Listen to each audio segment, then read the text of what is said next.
What's poppin'? What's poppin'? What's poppin'? What's poppin'? What's poppin'? What's poppin'? What's good? What's poppin'? What's poppin'? What's poppin'? What's poppin'? What's poppin'? Are you poppin'? Let's see, it's lit. Let's get it crackalacking. What's poppin'? When my own says it's live, then we live. That what determines the live. Let's get it, y'all. What's crackalacking? Big homie pulled up in the building. Shouts out. Childhood, longtime friend pulled up, my man. Yes, sir. Francis Atta pulled up in the car. Yes, sir. Yes, sir. Let me dust a little off his Big shoulders. homie, big homie, big homie, big homie. So we are not just here with a rapper or a performer. We're actually here with somebody of tangible substance that's doing real work in the community. Facts. And he's doing it from multiple genres and different angles, you know what I'm saying? Namely authorship, book writing, and youth work in the community. Yes. Right? You did your homework today. Yes, So- yes. Yeah, no, Real- I'm gonna let you a lot tell the of rest. youth work, a lot of youth, there's a real impactful youth I'm work. gonna let you tell the rest, but ladies and gentlemen, welcome Francis Atta to the show. Yeah. Give me hands clapping. Yes, sir. You already know, man. Off the rip, I gotta ask you, man, like, you real busy. Guys, I always see you, like, you always doing something. So, just overall in the community, I just want to know, before I even get into my questions, what were you like, just overall, like, been up to? It's been like a whirlwind for the past couple of years, from like a book coming out and doing so much. I've been kind of hiding, to tell you the truth. Not hiding like, but I've been in school, right? Okay. So I haven't really been posting on social media. I finished my degree in April, right? And after I just went right into my MSW, so right now I'm doing my master's. Oh, in social work. what's we going? UFT. Shout out UFT. Shouts out. Yeah. Let's talk about UFT. Yeah, I love that you. Let's talk about UFT for a minute. Yes, sir. Listen, how did you enjoy your time learning at U of T? What type of things that you feel didn't happen at other universities for you being a black man on campus? Well, it's different for every university, right? But I mean, most of these universities these days, they're trying to get more people of color into the universities, right? Diversity. More diversity for sure. I think, like, it's just so funny you asked me that question, because just yesterday, this teacher, his name is Keith, this black teacher from UFT, and it's so funny because I was walking in the hallway after he's like, "You're Francis Atta." He's like, come here, come in my office, let me talk to you, right? And this is a teacher. I see him in the hallway, but I guess now he knows who I am and stuff. Yeah, After he's just asking me, oh, how come I wasn't more involved in my more involved in different activities in the school, right? Because I was just trying to keep low, just trying to finish. I got a lot of stuff that I want to do, and just You gotta concentrate on getting like papers in. It's not easy what he's trying to accomplish. Yeah, so you know what? I mean, one thing I really appreciated was that, he was a black man and he pulled me into his classroom, and he was speaking to me. He's like, he's like, where you came from and what you're doing and stuff. I think you should go for your PhD, right? And after I'm like, I second that. You know what I mean? I was not. I don't second that. I was not thinking that, but after I spoke to him and just like kind of, I think he just wanted to just get my mind moving and just like, pulling, because that's how you grow, right? Yeah, Just challenging. He's like, yo, you should. Now I'm thinking like, should I do it? Should I not do it? Should I not do it? All that stuff. So, you know what I mean? So one thing I'll say is that definitely the connection. This is a personal connection I made with the teacher. Like he came and he kind of pulled me in. So every university is different and stuff. I could only speak on UFT versus Ryerson and George Brown. Shout out Ryerson, shout out George Brown. Because that's where I went, right? Yeah, But I mean, I enjoy my time in all those places that I've been at. I can't really complain, right? Because I mean, I got another question. Yeah, go ahead. Another question. So you went to George Brown and you went to U of T and Ryerson. Yeah. So what, in your opinion, is the difference between college and university? To me, people always say there's a lot of difference. A lot of times when you tell your friends that, oh, you want to go to university when you're in college or high school, what they tell you, they're like, oh, don't go to university, it's too hard. It's all theory, right? And after, it kind of scares you, right? Because you're like, that's what my friends try to scare you out of university. But I always tell people, like, just because somebody can't do it doesn't mean you can't do it. Exactly. Right? I mean, like, somebody's journey is not your journey, right? It's not for But everybody. college is actually harder than university. You know what? I'll say college is more harder because it's more homework. Yeah, that's Like, what I'm not more gonna lie to you. intense. I'm not gonna lie to you. Deadline meetings. Yeah. But you know what? I'm like, yo, school is just focus, determination, passion. Like, I don't care how smart you Focus, are. determination, passion. Yeah, I don't care how smart you are. You know what I mean? I'm gonna tell you something. Like, I wouldn't say I'm the smartest, but I'll tell you something. Like, I got a skill that you can't really, duplicate. And that's hard work, right? And I think everybody has that in their tank.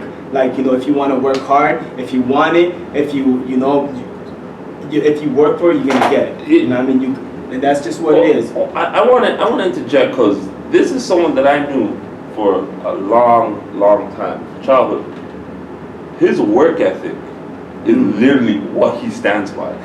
He literally, his whole plan is to outwork you. That's what it is. And that was how he was from as a kid. And I used to say, and now I just see that he took the same mentality and just applies it to. That's it. It just, I'm telling you, no one knows you. You know yourself. Hold on, did you flip the book? You have to flip the book. Yeah, that's why I keep flipping the book because it's a two-sided. Yeah, The it's book's called called the flip. flip. You gotta flip it. But you know what? Touching on what you said, I really want to touch on that because there's a lot of transferable skills that we have that we don't know, right? Yes.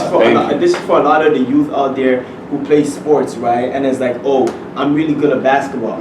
Yes, you're really good at basketball, but do you know that you could also use those skills in the classroom? Thank you. Right, and that's what you gotta understand. It's like it's the same thing. Like waking up to go to the basketball court early in the morning, waking up and studying. It's the same thing. Running hard, touching the suicide line, want to be the best, want to be first. Like what I did when I was in school, bro. I asked my friends. I'm like, yo, when we get a test back, if you got a 95 and I got a 90, you best believe I'm coming to beat you the next time. Right? And that's just what it is. It's like, yo, how bad do you want? Like, you're going to put the work in, you're going to work hard. That's just what it is, right? So it's all about, using that same skills, that trying to be the best on the court, on the field, on the ice, wherever you are. Taking those same transferable skills and applying it to real life. And that's just what I did. I didn't do nothing special. I just said, you know what? I love ball. I also want to do other great things. Like now I'm just going to focus most of my time into playing ball. Because what I found out, my last point, what I found out is that, I was not doing a lot of things because I was putting a lot of my time into ball, a lot of my time, like 100% into ball, and I was putting no time into other places, right? So I was only seeing success in ball. But if I split it up, my energy, I would have been here and here. I would have got the same result that I was looking for, right? So that's just what happened. Like that's why a lot of youth out there, they think that they're really good at ball or really good at sports or really good at soccer or whatever, right? And that's because that's where they put a majority of their time into. Right? Whenever you put one thing. How much of these youth that they're so good at on Instagram? Yeah. Guess why? Yeah. Because you put a lot of your time into your Instagram. Yeah. Right? Whatever you put your time in, that's where you're gonna get the results. You're gonna get your results. You're gonna be skilled. But it is. Well, I mean, they do say things like if you spend 3,000 hours on something, 5,000 hours, You you're an automatically expert. great. You automatically great. No, you're an expert at that thing if you spend 5,000 hours on it. Yeah, man. Right? Sure. So it is about how much time you're spending. Yeah. Right? Oh yeah, fun fact, you was scoring like 50 points in high school. I was off the rip, I'm letting you know, we be checking the stuff, I'll be like, this guy be putting a back-to-back 50-point game, what the? It's so I actually have a friend. Go ahead. Oh, go ahead. Yeah, go ahead. Okay, thank you, Francis. I actually have a question for you. Yes. So you are an educator, also an author, and you're also an activist. So my question is, what societal issue or issues sparked your interest in activism, and when did you start? So man, that's a great question. I mean, like look where we grew up, right? I mean, there's no question, nothing else needs to be asked. That's it, the Right? I mean, trenches. we grew up in Gene and Finch, like, I mean, I seen like a lot of things happening that I didn't really like. You know what I mean? One of them being like, obviously we know like gun violence being a thing that touches each and every one of us, where most of us lost a lot of our peers due to gun violence. I didn't like that. I also didn't like, I'm gonna be real today, I didn't like the fact that a lot of the community organization were kind of doing duplicate programs, which is kind of like impacting everybody, because if everybody in the community really got together and kind of really talked about, you know, okay, maybe you do this program because so that it's not repetitive over there because there's people already doing it, then we could have probably got a little bit more done, right? So it's just like a little stuff like that I just kind of felt like, you know what, like, how can I make a difference in my community, right? What can I do, like, you know what I mean? So I mean, being here today is a blessing because, I mean, I don't think that, you know, I never saw myself being here. You know, and I'll speak to Spandex just like a little earlier, and he was talking about the fact that, like, I mean, one of us, I think we said that, you know, I think it was you, sorry, you said that you didn't think that you're gonna live to 25. Yeah. No. And it's just like, you know, I mean, I didn't even think I would be alive to 21. Right, and it's just crazy saying that because now I'm here doing all these kind of stuff and just imagining and thinking about all these other youth in our community and what they're thinking about. What they think about. Yes. But this is the thing. You have to think about the level of thought that we were in the 90s, per se. Okay, late 90s. Like, you were on point. Militant had a different meaning than it does right now, right? I don't think the word exists. Okay, but this is the whole thing is, imagine if we were militant, and we're looking back at our old self saying we weren't militant, but we were closer than these guys, right? So what are they doing? And how are they thinking about themselves? How are they thinking about their identity here? Because if you look at the rappers, if you look at like our city right now, the stigma is on young black men to either be not finishing school, not having money, not having smarts to do anything else to get money, like, you know what I mean? So it's like it's like they're being funneled and herded into this one way of thinking, you know, get money, like, you know, go on Instagram. Yeah, exactly. That's why I think another big part to speak on is and that's why I say when you grow up with someone and you can really watch someone's like life, and you're like just like they're watching you're watching them.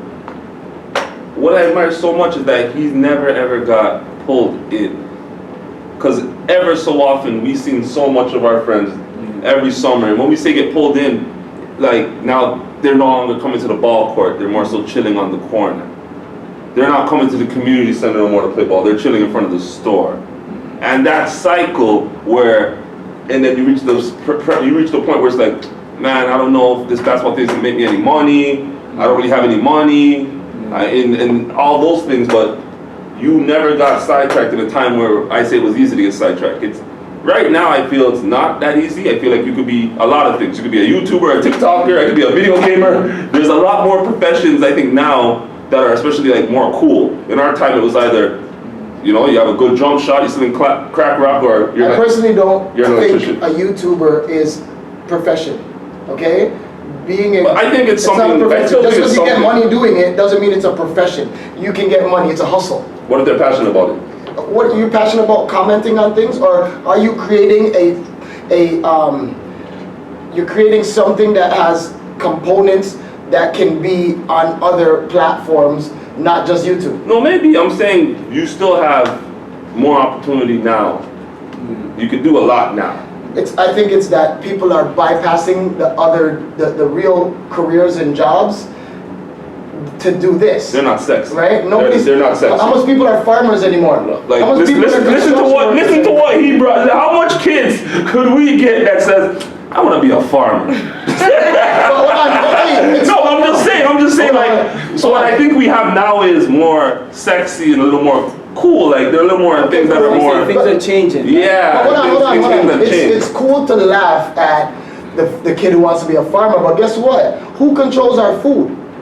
Who? For sure. Farmers, yeah. 100%. Right? And no, who are the farmers? They're nobody that looks like us. I know, because their kids become farmers and their kids become Okay, but farmers. our kids don't become farmers because people are laughing at them because they're even thinking about it. Right? So this is what I'm talking about, the state of the whole mindset that these young bucks are in. Right? They'll all laugh at that farmer thing, but then when they turn 20 and they realize they have a disease because they've been eating GMOs and not real food, what are they going to think about then? What about the rest of their family? What about their kids? What about, you know what I'm saying? That's why it has to be more than just a deception thing from the internet. Reality has to set in. You know what I'm saying? I definitely agree with you on the reality part.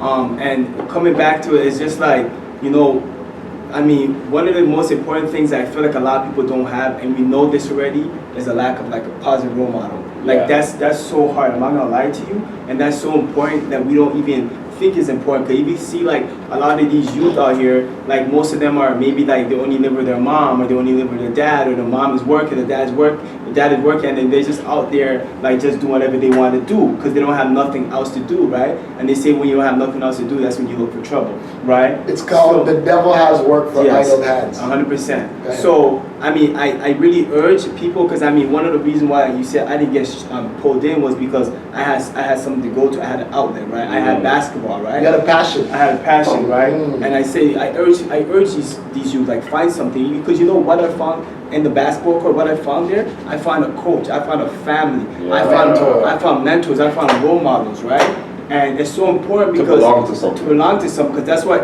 a lot of these youth are looking to do. They're looking to belong to something that loves you, that some people either loves you, that want you to be around, that you feel good or make you feel good, right? But the thing too is now that a lot of youth. Shout out the guest on the live. It's about like, so you go around the room, you ask all these people what they want. What do you want to be? Oh, I want an MBA. So I don't even see you playing ball ever. Oh yeah, because I only play ball at school. Okay, but how are you gonna get the NBA if you're only playing ball at school, right? Back in the days, like, I know they got skinny jeans on and you can't have the shorts under the skinny jeans, but like, how ready are you to play ball at any time? Because I'm sure when you're dropping 50, you were ready to play ball at any time if you're walking down the street and I say, yo, Francis, you suck. You couldn't challenge this guy. This guy will stop and play 3 different guys on the way home. School done at like 3, he'll get home at like 6. Anyone challenge him, they get We used to play ball, like, I mean, we used to work, like, I used to like, from sun up to sundown, man. From sun up to sundown. Yeah, I'm in grade 10, like, you know, like, finish work at 2 o'clock in the morning, Dave and Buster's, jump my bag off. Hey, shout out Dave and Buster's, my first job, man. Run around Jane and Finch, like at 2 o'clock in the morning. Go outside to connections, and I'm shooting ball, and the security guard has his lights on because there's no lights on, so he's using this is the work ethic I need you guys to understand. Like, this is what we need. This is what we were doing, man. You know what I mean? And I took that same energy and I put it into like my real life. Like, you know what I mean? Like, no shortcuts. No shortcut. I mean, I worked hard to get to where that. I think, believe it or not, yeah, man. What you have is the Mamba mentality. Before we realized Kobe named it Mamba mentality. I can't take that. No, honestly, I think that's what it is. I think Kobe just named. No, you're not. You Kobe named it. Everyone had rest that. In peace, Kobe still. Shout out, rest in peace. Rest in peace. Crazy, man. Yeah, Kobe gave it to us by showing us. We just didn't know what it was called. We thought it was just like hunger, desperation, but no, it's that Mamba mentality. It's that I'm gonna outwork you. But hold on, the thing is like snakes aren't gonna outwork you. They're gonna snake you. Just say it. But the Mamba mentality is more of a, I don't know, like a one of those digging animals that just they dig all day and they make a house and then they like that mentality of not worried about nobody else. I'm worried about me. I'm the tunnel vision. Like my brother Charles says, you know, you got to think about what Francis is doing, not what nobody else is doing. You know what I'm saying? And that's so big in today's world, eh? Yeah. Because all these youth, what they do is they go on Instagram and then they start comparing their lives to other people's lives. lives. You know? And it's so funny. It's funny because these people are not even happy. Right? So hold on, you can be unhappy making other people unhappy at your fake happiness. Yes. Right? Come on, man. So it's like, bro, like I tell people all the time, like, be happy for what you have. You know what I'm saying? Thank you. You look at somebody else, you're like, oh my gosh, their life is so amazing, it's so great. I want to be like them. But they're probably looking at you, wishing they were like you. Exactly. In your opinion, how important is it for you, Francis, for youth to be involved in politics and policy? That is humongous, right? I mean, they always say if you're not at the table, you're on the menu. Right? And so if you gotta be at the table. We need people like us, people who look like us, people who talk like us, people who eat fufu like us, right? What about injera? I'm hungry. I got no injera right now. At the table, you know what I'm saying? Politics is really, really important. And that's why I'm really myself. I'm thinking about getting into politics myself, right? Because I mean, urge Yeah. my brother. Hold on, hold on. Change. I I don't urge. urge my brother. Hold on, you I'm want worried change? about my brother. People want change, and it's like, okay, we're doing all these smart stuff, right? But it's like we gotta think big, like we gotta be like at the table, right? Because if we don't have people there like us, then who's gonna be making decisions for us? Hold on, let's stop. Because we have people there like us right now. And Exactly. they're immersed, they're crushed by the system. When you actually talk to them physically, real, they're like, I can't do anything. There's nothing I can do. Politicians. That's why I'm saying I'm kind of scared that you're gonna do that, because it's like you're putting yourself in a place where it's like becoming a cop and trying to change the cops. I'm gonna go change it from the inside. Then you go inside and you're overwhelmed by the fact that you're like one out of a million, and you ain't changing shit. You like realize you ain't changing shit. You just need to keep your family, because you know what? I know that there's politicians that have multinational corporations tell them, listen, if you do this and do this for us, we're gonna hook you up and da da da. Or if they're so gun-ho, they're like, no, I'm against that. They're like, yo, listen, your kid goes to school over here. You never know what could happen. A car hit your kid and da da da da da. You might as well just do what we want you to do. You understand what I'm saying? I do, but it depends what kind of change you're really going for, right? Like, I mean, if we really keep thinking like that, then there's nobody like us gonna be up there, right? So it's just like, I mean, I'd rather be that one friggin' little thing that's making that little move. I'd rather take a little move than take no move for myself. Like, I mean, I understand what you're saying as well, but Obama, he was in office, right? And he still did something, right? It's like, I'm gonna do something. What did he do? That's what I was gonna say. He did a lot of stuff. A lot of things. Honestly, Francis, no, that's a political. Let me hear what he did. You're right. He's back. Even if it was small, Even if it was small, even if it's small, even as small as It's hard for inspiring, you can't do nothing. even if it's as small as inspiring other young black people to even want to do something with their lives, that's still something that I'm talking about. I agree. That's what Yes. I mean, just little small things like that. Inspire. Yeah. Like leaving a footprint. First black president. That's leaving a footprint. Yeah. Right. We're I talking agree. about little changes, right? Yeah. The world is evolving. And It's changing. I feel you. Right? It's changing. You know what? Right? Positive is positive. Little like, by little. I Yeah. don't care what But you gotta see the religion. glass half full or half empty. Exactly. Yeah. Half full. Depends on how much people are sharing this glass. Okay? Let's just think about it. No, for real though. We gotta just think about things on both sides of the thing. 100%. Because you know, like we have a lot of we have people there already Yes. who are okay. The littlest. If you're looking for the littlest change, fine. You know what I'm saying? Me personally, it's been so long under control, colonization, all that type of stuff, that little changes, we've been getting little changes all the time, and that's why we're here right now, because we've been satisfied with little changes. That's why we have Ford here, Trump there, we got the IMF, you know what I'm saying? Yeah, but we're changing. You know, you gotta crawl before you walk. You gotta take a small step before you take You a big can't step. crawl as a 15-year-old though. We're You should have been trying. walking by now. I think I hear that's what you. I'm saying. The patience of I a hear mustard you. seed. So even this show right here is a prime example of something small. I don't know a lot of other shows that you But can see. it's making an impact somewhere. Right? And now, Somebody believe it or wants not, and then after we did this show, and it's all love, I started seeing other guys do shows. Right. So then that just lets me know we inspired y'all. Shout out, and it's all love. Right? Because if everybody keeps thinking like that, then we're not even gonna make that little small It's true, change. it's true, And that's it's just true. what it is. I know you want big change, but Yes. slowly gonna creep up. Right? Because we want big drip. Yeah. Why can't we get big change? We do, right? So we just gotta think small And first. this is then- another thing too, no lie, that's what politicians say. That's what politicians say. What they Like, say? yo, we gotta take those small victories. Like, yeah, you only got $5 from where you're supposed to get $1,000, but you only got $5. Just take that small victory, go buy yourself a chocolate bar, and sit down. That's what politicians do. I mean, I feel you. I'm taking that chocolate bar and I'm breaking up and I'm selling it. There you go, I'm gonna there you get go, that there you big go, money. there you go, right? there you go, there you And go. this is what we Get need. that, We man. actually, I feel like, just in terms of politics, I think more local, municipal politics, in terms of the federal, and we can't compete on those levels in terms of numbers. You know what I'm saying? So it's going to be harder for us to vote you in as a premier than for us to vote you in as a trustee or And do you know why that's? MP, city guy. I emphasize that the reason why I love the political talk is because I would love for someone like my friend right here to get into politics, because I know if Drake was to get into politics, it wouldn't be hard for him to win. It wouldn't be hard at all. And I'm thinking, so when it's just, you don't need someone that's just popular or someone that's just known. Let's get someone that actually just, yeah, Trump won because he's popular. Who don't know Donald Trump? I'm in The Simpsons, anyone. Let's get people that are from the community that actually care, that actually know what's happening in the community.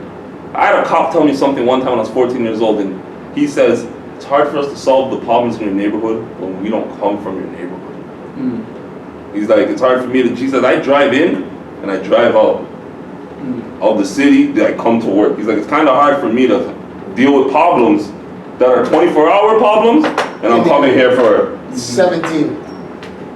And so that right there let me know we could only solve our problems. How, we have another question? Okay, so can you please tell us, Francis, what kind of what kind of activism you've done in the GTA thus far?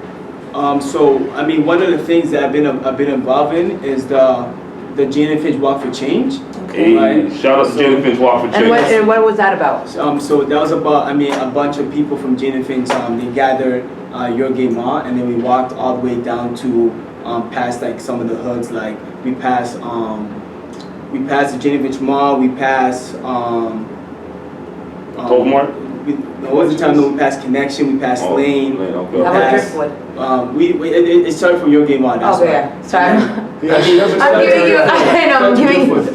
I'm giving you the raw, the Scarborough kind of. Okay, whatever. Continue. Yeah, and then we walked to Jane and Shepherd, and it was just amazing because we're walking and you know people are like beeping their horns and stuff, and kids are involved, and I mean. We need more people to come out to that. It wasn't like as much as we thought it would be, but it's still like I'm saying, it's like those small things that at least somebody's doing something about it, right? At least we're taking. But tell the truth, 10 years ago, that would have been a packed parade. So why wasn't it packed? Because Instagram, people are home watching you on your live. They're like, oh, I'm here. I don't need to go outside. They probably watched you go by their building. And usually before they would have went downstairs, but because they have access, they don't need to. You know what I'm saying? A lot of people ain't going to concerts and going because they know their friends going to the concert, and that friend's gonna be on live. So I don't need to pay $60 for the ticket. You know what I mean? So technology is also hindering us as well as advancing us. You know what I'm saying? For sure, I definitely say that. In terms of like the impact of like mental health. And like youth looking at the phone and comparing their lives to other people, those kind of stuff, yeah. But it's also even though it's hindering us, it's also helping us do a lot of things because it spreads the message so fast. Like definitely. What I mean? So like a lot of people from different places now you can chop girls in Alaska, bro. Exactly. So fall in love online with a girl in Alaska. So back in the days it was Black Planet, Mimi and T.O. But now it's like all these diverse Facebook, all these kind of stuff. So at the same time, you have to, it's your job as a parent or as a brother to teach your brothers, your sisters, like, the right way to use it and how it can impact you and what not, right? Like if there's an event that is meaningful, go out to it because it's not only for the content, but it's for the experience of like meeting other people, like-minded people, like business opportunities and stuff. You can't do that from your home, right? You're going to do that in person. So at the same time, it's still hindering us, but it's also benefiting us. So you gotta see. Yeah, that's what I'm saying. Both ways. Yeah, both ways. Like the gun could shoot you or it could shoot me. I don't know. Yes. Right? Howie, any more of your questions? No, I'm good. Okay, I'm gonna ask one of Howie's questions. They're so intricate and just on point. So let me ask you a question, okay? What is the name of the book you are an author of, and who was involved? Okay.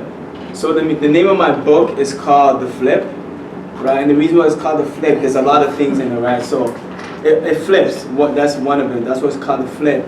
But also, the book I wrote, there's two sides to the book, right? So that's why it's called The Flip. So what I did was I wrote it for, this side right here is for youth, right? So like, when youth look at this, they kind of like attracted to it. And I wanted to write this book in a way where it's for like youth who don't like to read, right? In order to, inspire them to want to read more. Yes. Right. So when you start reading, your mind just starts to develop interest in reading more things and stuff. And like your brain is like a muscle, like your body when you work out it gets bigger, you get interested. Right. So I wanted to just the people that I wanted to target, the youth that I wanted to target are the youth that I know they don't like to read. Yes. Right. So I wrote this book in the terms of like, if you're looking for a bedtime story, this is not a bedtime story. Like, this is real life. Like, this is my life. This is what I've been through. I talk about some of my friends that I lost in this book. And the reason why it's called The Flip is because I talk about different things in life. Like, I talk about, like my family. I talk about my friends. I talk about school. I talk about businesses. I talk about all these kind of stuff. And I teach you how to flip that. Right? Like, so if you don't have good friends, how can you flip that and get good friends and get positive friends? Because my whole life changed for me. People think it's funny and they think it's like, it's so repetitive because everybody always says that you are who your friends are. Yep. Right? And people don't really believe that. We hear that so many times, but it's so freaking important because, so true. Because it's like, when I was chilling with these guys, I wasn't doing shit with my life. Yep. You know what I'm saying? Yep. But when I was chilling with these guys, I started doing different things with my life, right? And most times those guys are not gonna allow you to chill around them if you're not doing something. Right? So this book, honestly, it teaches you, okay, these are your friends, how can you change your friends? Or you're doing bad in school, how can you change that? Right? So that's what it teaches the youth. And then the other side of the book is for parents. Right? So I wrote one for youth, I wrote one for parents, right? So to put it together. And it's for parents, and it teaches parents how they can build that positive relationship with the child. Because a lot of time I got people asking me, oh Francis, how do I build this? How do I build a positive relationship with my kid? This and this, how do I have a better relationship? And I gotta tell you, but in my time when I was getting myself in trouble, like the number one thing that really saved me was building a relationship with somebody. Right? Just building a relationship with that mentor, because when you have a mentor, if you don't have that positive role model, say you have you don't have all that good support at home, right? But when you build that positive relationship with a mentor, it's like they kind of become your parent, and you don't want to disappoint them. Exactly. You know what I'm saying? So then, so that's where it all came from. So it teaches the parents how they could build that relationship with their kid, and it teaches the kid how they can build that relationship with the parents, because it goes hand in hand, right? Yo, let's shout out all the mentors. All the mentors that have to look out for us. 100%. Yo, call some names, yo. Call some names of Man, call some mentors. names. Oh man, so many. If you call names, you forget something, you get in trouble. All right, call no names. Call no names. Because if you call names, you forget somebody. I'm gonna get a phone call. Oh, you forgot. I'm thinking of the Jane and Finch community. Oh man, was it Mr. Jane and Finch? This you got Phil Edwards. Yeah, you got like there's just so much as what Roper does at the community center. Like there's just. Yeah, man. It's funny that we were talking about little jobs earlier, and we brought up farmer and laugh, but little jobs play intricate roles in society. So I want to speak on like the guy that goes to the community center and opens it up, and it's not his day, but he knows the kids need somewhere to be. Yeah. Yep. The guy that works at the local church and took his own money and put 2 basketball rims in there, so the kids kept somewhere safe. Yep. Those are the things that make a community whole. Yep. Those tiny jobs you see people doing, and they're not the flashiest of jobs, but those jobs that get people successful. So believe it or not, if you even ask there's guys that come from Jane and Finch, the big successful, and they bring up some guys, they be like, who? And they'll say, yeah, this guy played an intricate role in my life.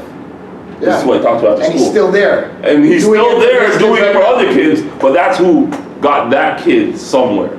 That's who that kid used to go see.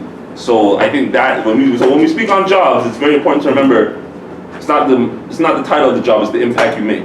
Yes, and speaking on jobs and shout outs and stuff, I mean, I really want to give a shout out to that new store in Jane and Finch Mall, that new girl store, the weave store, that hair store. Yeah. You know why I want to give them a shout out? Because they're hiring our people. Yeah. They're hiring black people in there. That's really good. I've never even seen black people. And I appreciate that. You know what I'm saying? Because one thing that I really like is when I see youth from our community have a job in our community. Because I don't see that often. That's one of those small things still. Big up the small things still. No, the small things. I can't even. Straight up, I ain't got my It's first not job. enough for me personally, but big up the small things. It's small things. They're hiring them. I ain't got my first job till 18. You know what? I mean, let me tell you something about goals and dreams and stuff. You know what I mean? You gotta take a small step, right? Because say for instance, you want to go to the gym, right? You want to go to the gym to work out, to change your goals and whatever. I mean, because if you go to the gym if you say to yourself in your head, I'm gonna go to the gym for an hour, you're gonna be like, hell no. This is your first time you go to the gym. You're gonna go for an hour, you're gonna be thinking about the pain in your body, this and this. Y'all gotta do all this exercise. Right? But I'm telling you, say to yourself, I'm gonna go to the gym for 30 minutes. See how that changes. See that how it changes your mindset, right? It's just how your mind is set up. Like, it's just, you can't explain it, but you gotta take those small steps, right, to make any difference. Like, Most of the time, telling you end up passing the 30-minute mark working out. You're like, oh, Lee, I've been here 45 minutes. But if you say you go for an hour, It's true. you're gonna be scared. See, the difference between the scenario is your scenario is you with no resistance, right? But what you're talking about in the mall and hiring, who owns the store, right? Who owns the industry? If I did want to own a weave store, how do I order the weave? It's all in Korean, you know what I'm saying? Like, I'm talking about actually making industry steps to, as a group, as a community, to take back these things. That's all I'm saying. It's not upset, it's just concern. And yes, we got some ladies with some jobs that look like you, so now when you go to Jada Finch Weave Shop, you gonna see. And I don't even know them, I just give them a shout out. You know what I'm saying? I mean, I encourage more people, like more black people, to come back in the community. One thing is, like, we all want to get successful and leave the community and not come back, even to mentor, even to, you know, show these youth the right way to go. Like, I mean, there's a lot of people that have stories like us that's been through where we are, but they're successful and they dipped, right? And then they take all that success and they forget about the community. Come back to the community, invest in the community. A lot of times it comes back, you know, karma, they forget, but their kids don't forget. And their kids end up coming back. And then marrying somebody from the, now they don't, you know, it's like the whole, you know what I mean? It's scenario. So I really want to give I just really want to, you know, inspire people to, like, start investing in our communities, you know what I mean? And to start hiring more people from my community, right? Because that'll give a lot of these youth jobs, right? So, I mean, I guess you want to call me Mr. Little Step or whatever. You want to call me Mr. Big Step. Mr. Big Step. No, listen. I'm not even calling you Mr. Little Step. I love that, like, I don't have to be the little step guy, because I don't, like, somebody's got that covered. Somebody's got to do it. Somebody got to do the little jobs, right? We need somebody to do those little jobs. Really, all I do is complain about us not getting doing the big stuff. Need some money. Hire Fam TV. We're in the community. Hire Fam TV. We do your bar mitzvahs, your birthdays. We do your little meetings. Document, your basketball practice. We'll send somebody over there to get them game tapes. So, you know Francis, before we wrap things up here, I just want to ask you, what does the future hold for Mr. Atta? What the future holds for me? Wow, man, you guys are coming with these questions. They're gonna come with my favorite food, like my favorite hood. No fluff. The shows you go on. What's the future? You tell me if I remember double, like, you know what I mean? Like, tell me your plans. Okay, I mean, all joke aside, so I mean, I'm finishing school right now, in April. And I'm really into the black youth and mental health piece, right? Because I really feel like that's a big piece for me. Knowing a lot of people in the community, especially in my culture, I gotta speak about this in my culture. Because a lot of times when people have mental health, it's always saying like, oh, you know, like they it's also the possessed or like demon and all this kind of stuff. But it's mental health. All these years, that's all so much guys. You can't play away mental health. How much guys the chemical imbalance of mental health, right? And back in the days, they didn't have support. Nothing. There's no support. There's no resources. You know what I mean? So imagine how much people was in jail because of mental health, right? 100%. So I want to be able to, you know, come back to the community, invest in the community, be able to look like us, to be able to connect with these youth and really, you know, have some counseling right now. Give some resources. It's hard to get be a resource, right? Be a resource, like exactly right. And I mean, I'm not really in for the money. I'm really in for the change, right? I mean, when you die, you can't take that money with you, right? But you can always leave that inspiration on this earth, right? So that's what is it. So yeah, what you come say? I just want to say one more question before we get out. What advice do you have for today's youth wishing to, you know, aspire to do the things that you're doing? You gonna be mad at me? Take some steps. No, I'm not mad. No, I'm joking. I'm jabbing. No, honestly, for the today's youth, I mean, I would definitely say, this is a good question. I want to give a really good answer. Take your time. Okay, I'll definitely say, I don't want to say the believe in yourself stuff because that's, I feel like, you know what I mean, that's there already, you know what I mean? Kind of cliche? But, yeah, I mean, yeah, but I mean, it's still there, but I'll definitely say watch your friends. You know what I mean? I really feel like today's youth need to understand that. Watch your friends, Wow. right? And the reason why I say that is because like we spoke about this, like your friends can make you or break you. You know what I mean? Sometimes you could be a good youth, and you could be chilling with bad kids, Yeah. and you could end up like rubs them. off, And it's like, I mean, you're a good kid, yeah. right? So I just say like really watch your friends because your friends change. Right, and it's like they're not gonna be your friends forever. Like how many people we know, like, oh, this is my friend forever. I love my friend. Nah, bro. Like let me tell you something. Your friend's gonna change. You're gonna want to do something else. Your friend's gonna want to do something else. It's not gonna be your friend after a while. At the end of the day, you're gonna have your family you gotta take care of. You gotta have yourself you gotta take care of. Because if you're gonna take care of yourself, ain't nobody gonna take care of yourself. Yep. That's what it is. Yep. So, but I'm just saying the last thing is I always go by that. You are a reflection of the 5 people you spend the most time with. Yep. Right? That's basically what he's saying. So check yourself, check your surroundings, and make sure that the 5 people you spend the most time with at least have a job. If you're the smartest man in the room, Thank you, it's your own fault. Francis. Get out. Get out. If you're the Thank smartest you, person in the room, get out. Okay, do you like yes men? You like yes men around you? The smartest person in the room, get out. That's all that means. What's poppin'? We done. We done.